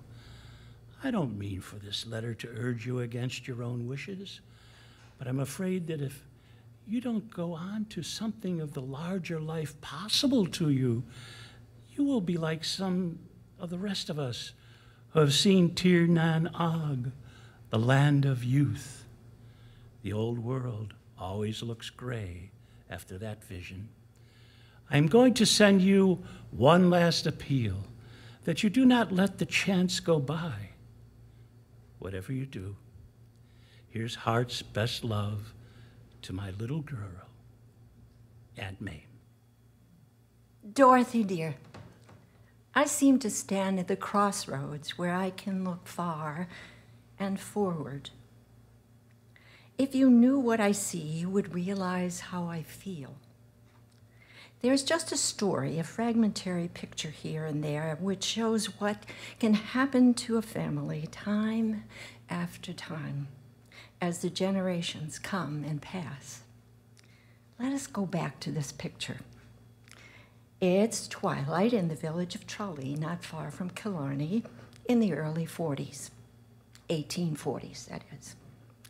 The people are gathered in the street, standing in the shadow of trees and grouped outside the village, waiting.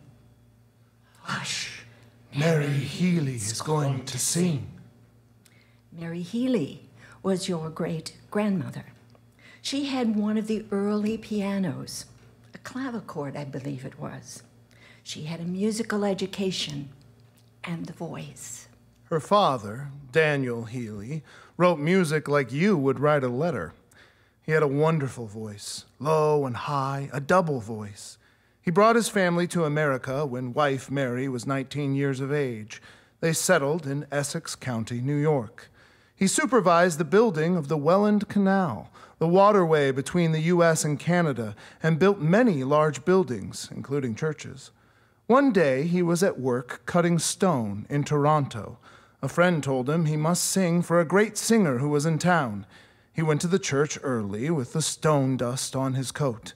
Thinking he was alone, he sat down to try out the new organ and sang and played to his heart's content. When he finished, a big voice from down below asked, Why do you wear that coat of mortar? I'm Prouder of that coat than anything else I possess. Good democracy, but not good sense. That was your great-great-grandfather. Mary Healy was 23 years of age when she married young Jim O'Reilly, your great-grandfather. Jim O'Reilly is downstairs, and he is going to sing. There had been a political meeting, and the crowd had followed him to Grandfather Sinnott's place to hear him sing. He was elected collector. They carried him up the streets on their shoulders and crowded in to hear him sing. O'Reilly, O'Reilly, it's the name that is spoken of highly. There's Dooleys, there's Dugans, McQuades, and McCoys, and every son of them are mighty fine boys. But O'Reilly, O'Reilly, there's a smoothness about it that's highly. There's many a name that has honor and fame, but a devil, a one like O'Reilly.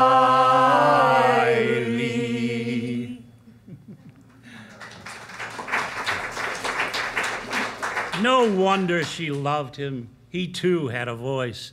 I never heard a tenor sweeter, more tender or full of feeling. They sang to their children. There were 8 children in 10 years and 2 more later. They came west. Mary's voice and life were sunk in the endless wearing struggle. Dorothy, what came of it all? It seems to me that I have been waiting, not years, but a lifetime. But for all those lifetimes, for someone to take the white fire and carry it on. It has been given to each generation, and it has been thrown away, quenched by the hardship, poverty, and burdens of life.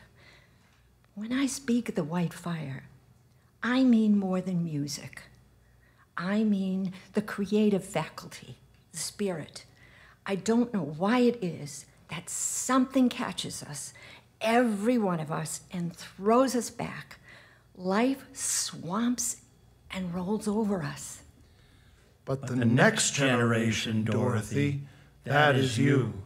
The white fire is in your hands. You have it, my dear. I'll never forget the day you played for me that prelude you composed. She has it, we said. I set my heart on your having a chance, and not only to sing, but express music, to write, to act, to have a life that such a gift should give to you. It is a turning point for you. Don't throw your torch of the white fire into the swamp and turn back to the road of the commonplace.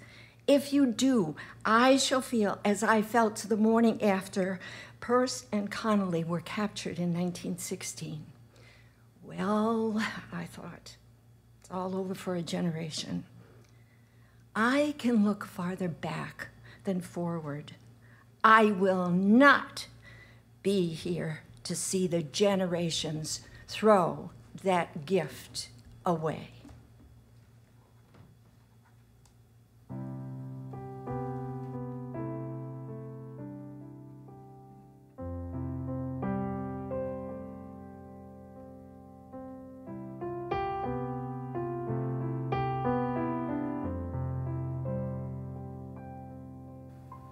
And Dorothy played the piano and sang every Sunday.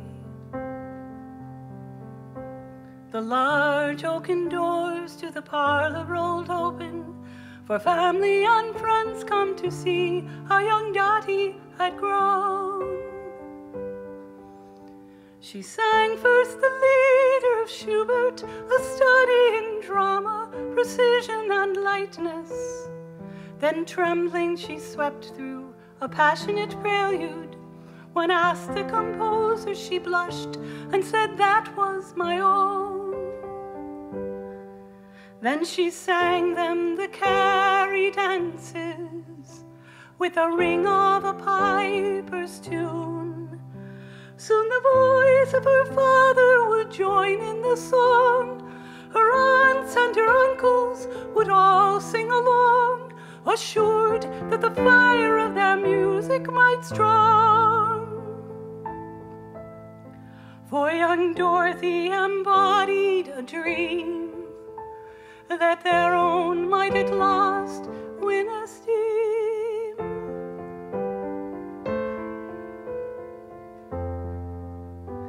And Dorothy grew old, teaching children their lessons on school days. The new crop each autumn meant less time for singing. The choir she sang in on Sundays was merely a chore. Her apartment was sunny and still, uncluttered by children and earthly possessions. So pleased when I asked her to sing me the old songs, she flexed her stiff fingers, reviewing the keyboard with care. Then she sang me the carry dances with the ring of a piper's tune. It was the voice of her father and fathers long past, of mothers with children who grew up too fast, who prayed that the fire of their music might last. But the hardships swept over the tune, gone, alas, like our youth too soon.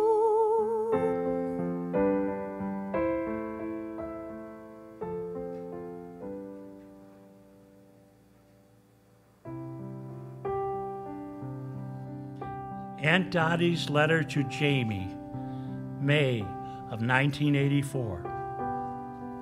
Jamie, dear, you will never know how much you did for me with your beautiful letter and card. I, too, appreciate the friendship we share, speaking the same language, warming to the same music, sharing the things of the spirit you express so well in your singing. I look forward to June and Orchestra Hall, knowing you will always sing is a light for me on what is left of my road ahead. I will say to you what a dear teacher said to me when I graduated from high school. Dear girl, sing on. The world is a better place because of you. My singing is finished. Yours is on the upgrade and soaring. Keep on.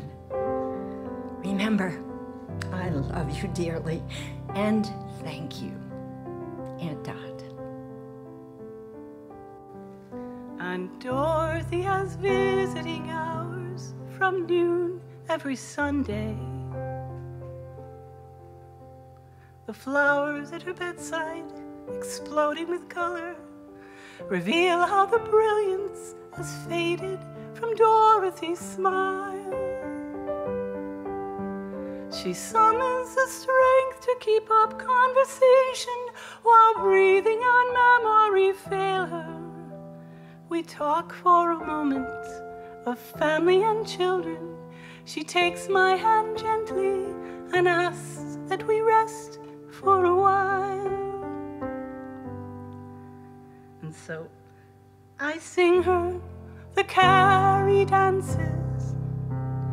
She silently takes in the tune.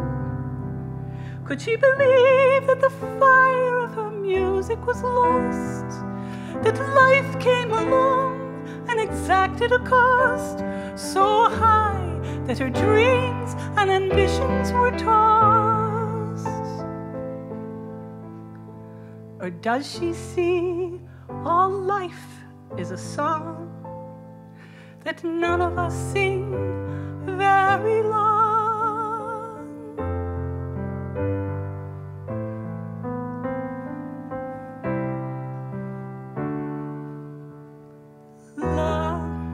Loving voices of old companions stealing out of the past once more, and the sound of their dear old music soft and sweet as in days of yore.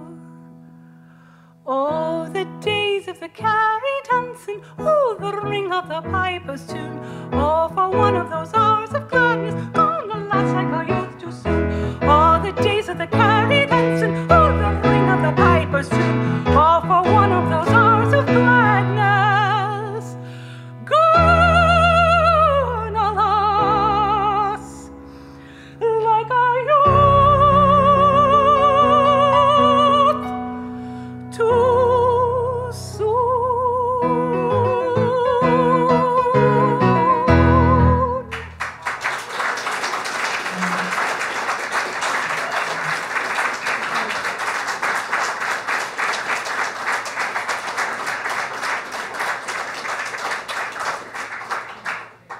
The space of the sky above us was the color of ever-changing violet, and towards it, the lamps of the street lifted their feeble lanterns. Everyone suddenly burst out singing, and I was filled with such delight as prison birds must find in freedom, winging wildly across the white orchards and dark green fields, on and on, out of sight. Everyone's voice was suddenly lifted, and beauty came like the setting sun. My heart was shaken with tears, and horror drifted away. Oh, but everyone Was a bird, and the song was wordless. The singing will never be done. As they traveled across the plains in a prairie schooner to Illinois, between Illinois and Texas in the late 1800s, our great-grandmother, Mary Ann Murphy Sinnott O'Reilly, told her children, James, Mame, Tex, and Nell, all you need in life is some good pots, some good bedding, and some good books. and I'll add to that some good friends and some good songs. I grew up singing with my 8 sisters and 5 brothers. Our mother, Winifred, was a gifted operatic soprano. She was my first voice teacher and directed me in Broadway musicals until I set off to study voice at DePaul in 1977. A few weeks before she died, I visited her and talked about a biography I was reading about the great soprano, Jeanette MacDonald. Her eyes filled with delight, and she said, "She was my mother's favorite, but you have the better voice." Winifred. Another elder who I held very close and dear is Studs Terkel. And I say is because Studs and his work lives on in terms of Chicago's history.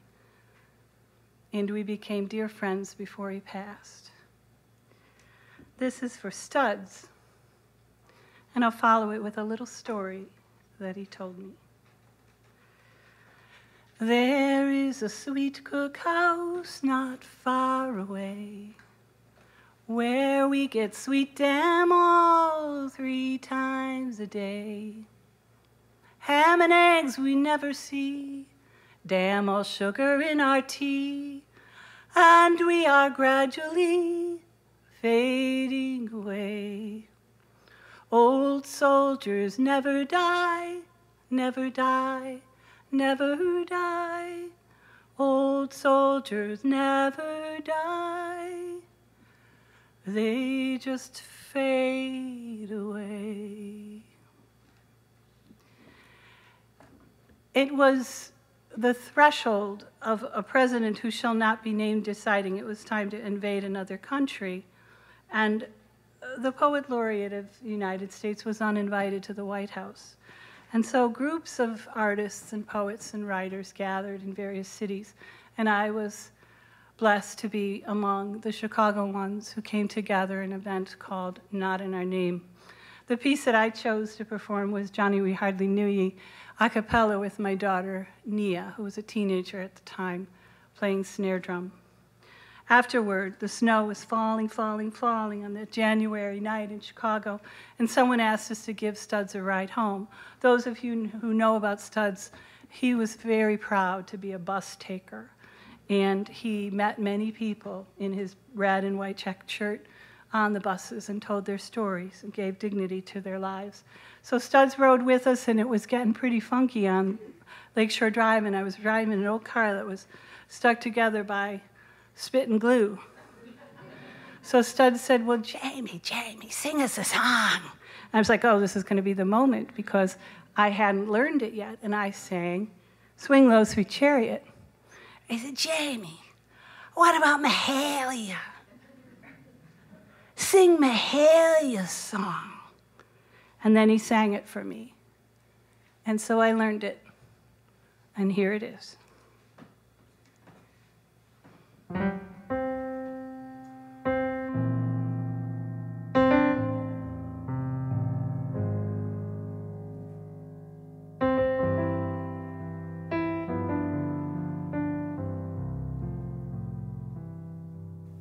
Why should I be discouraged? Why should the shadows come? Why should my heart be lonely and long for heaven and home? If Jesus is my comfort, my constant strength is He. His eyes on the sparrow, and I know He watches me.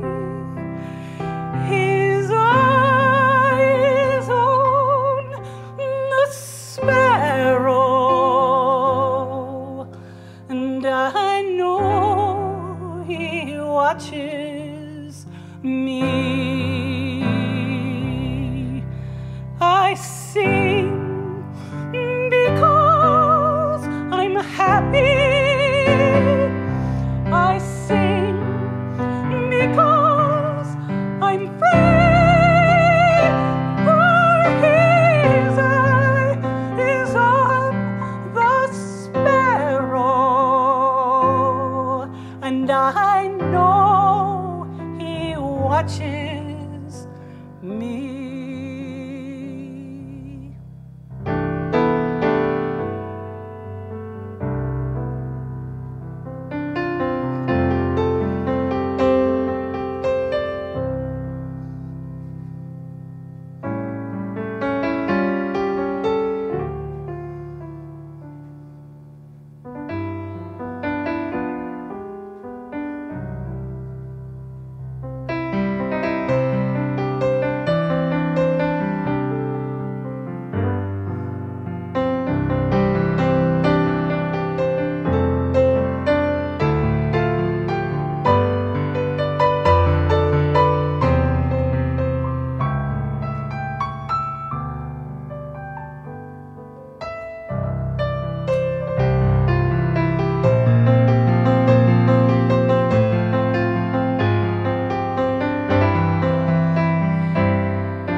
I sing because I'm happy. I sing because I'm free. For His eyes on the sparrow, and I know He watches me.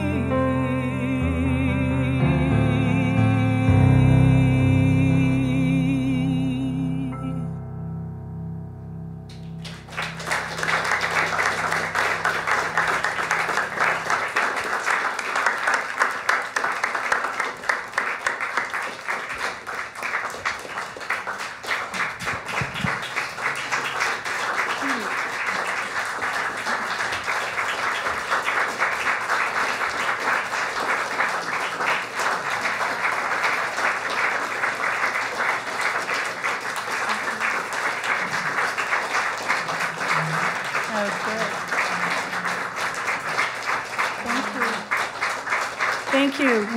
We are going to do one more song. I guess we got to be out of here by 10. So it's important to us to acknowledge Michael.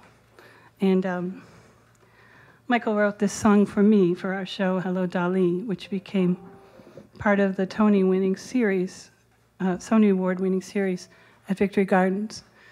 But he sings it and sang it because it's really Michael's story that he wrote for the great painter Leo Segedin, who was a Jewish man who grew up on the west side of Chicago in the 30s. If you don't know his work, he's still alive and painting, and it's his outstanding work. There is a video available where you can see. That's our dinner to take with us later.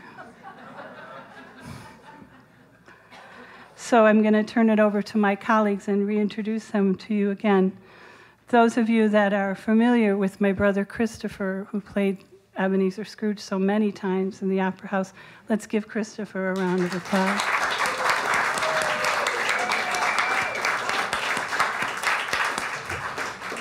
It's not often that you find young talent that's available for these kinds of offbeat things that I do, who you can count on to bring the game, bring the heart, and bring the soul. It's Victor Holstein.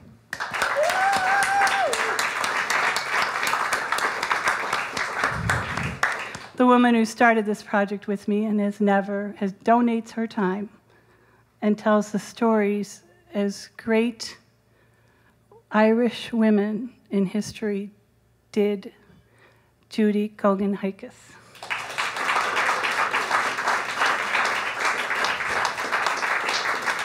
And many of the arrangements that you heard tonight were created with John Erickson and me together over a series of years. He's outstanding, and the name of his own ensemble is the John Erickson Trio.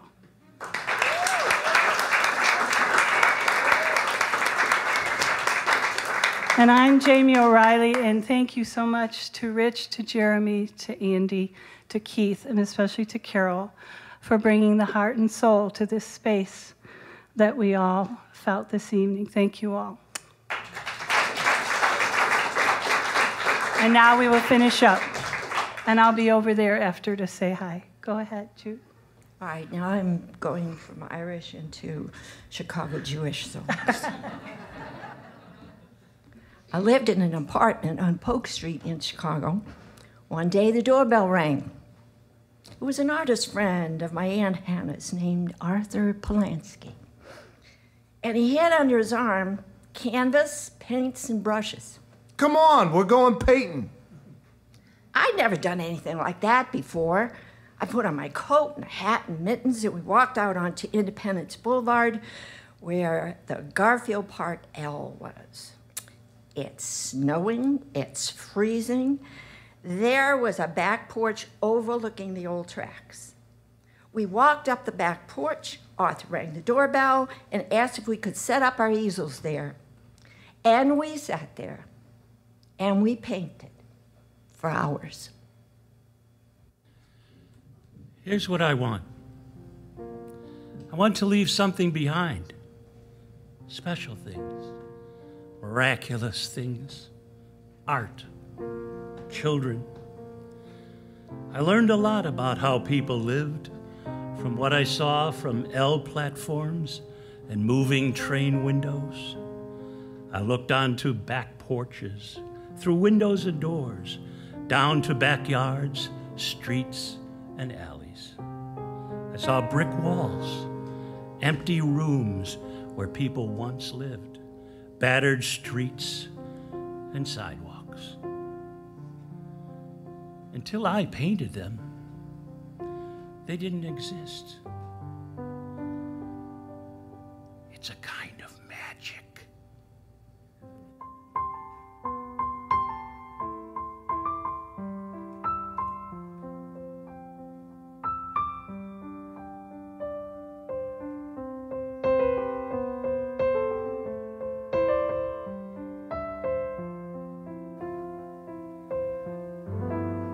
Here's where I walk this lonely avenue, searching for a patch of blue. No, I feel the wind's no colder than you've been to me lately. Here's what I hear it whistling round the buildings, whirling across the yards. I hear somebody's radio singing of a life lived mighty hard. I hear the cars, feel the rumble in my feet. The jukebox bars down deserted lonely streets. Hey kid, where's the love we used to know?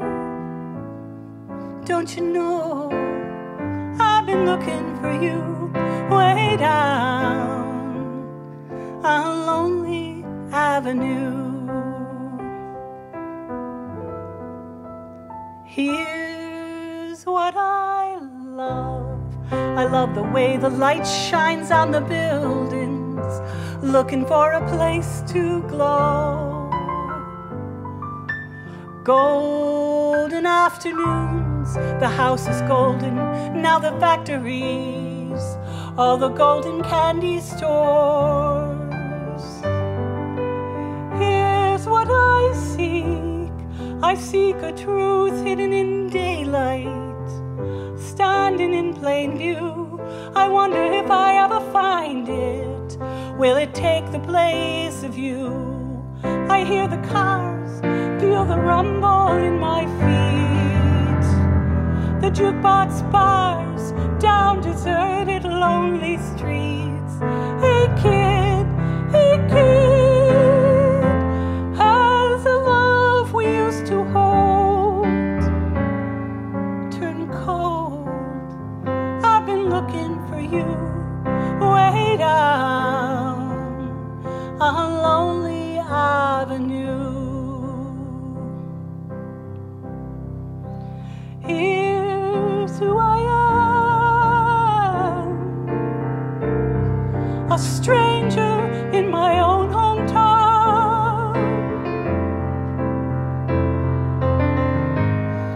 Everything's the same, not a thing that hasn't changed.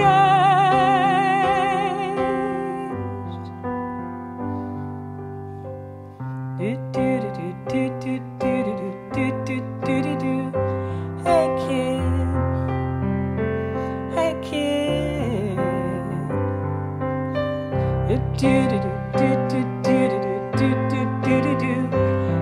kid, hey kid, this is my dream, that all the places you remember, they remember us, that somewhere we are always children, at the movies, on a bus.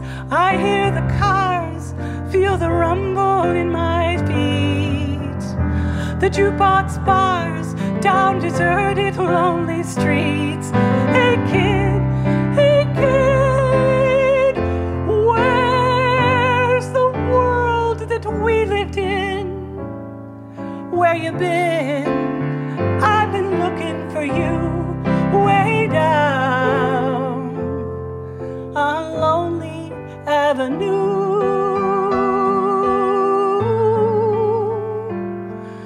Way down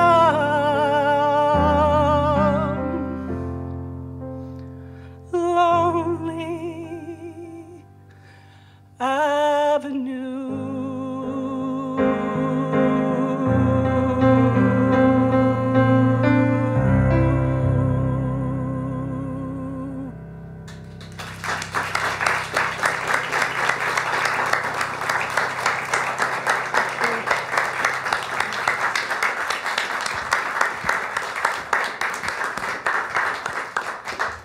On behalf of Off Square Music and the Woodstock Folk Festival, I'd like to thank everyone for being here tonight.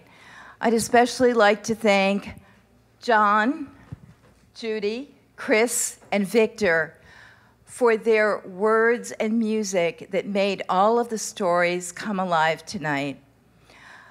I'd especially like to thank Jamie O'Reilly for putting together this show, for joining us tonight, for bringing us her angelic voice. But it's not just the voice, it's the depth of her feeling, of her soul that comes through to all of us and reaches our heart and our soul. And these stories, I believe, are the way forward for all of us.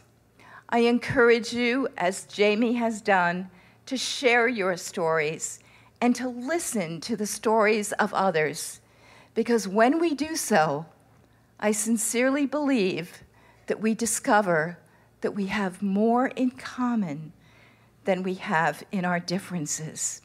This is a really special community we have here in Woodstock, and we're thrilled that Jamie and her friends have been part of that tonight. Please come back and participate in this community and keep it a very special place where people come together to share their stories and to sing.